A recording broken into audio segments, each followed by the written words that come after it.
Thank you. Well, breaking this midday, people with felonies will be allowed to vote in the November election as long as they have completed their sentence. This morning, the Nebraska Supreme Court ruled the Attorney General was wrong to stop allowing convicted felons to register.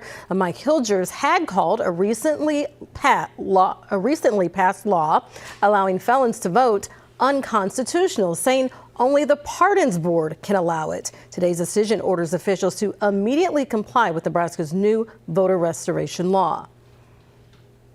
Gregory Spong was a plaintiff in the lawsuit and said, quote, "I am ecstatic about today's ruling. For so long, I was uncertain if my voice would truly count under this law.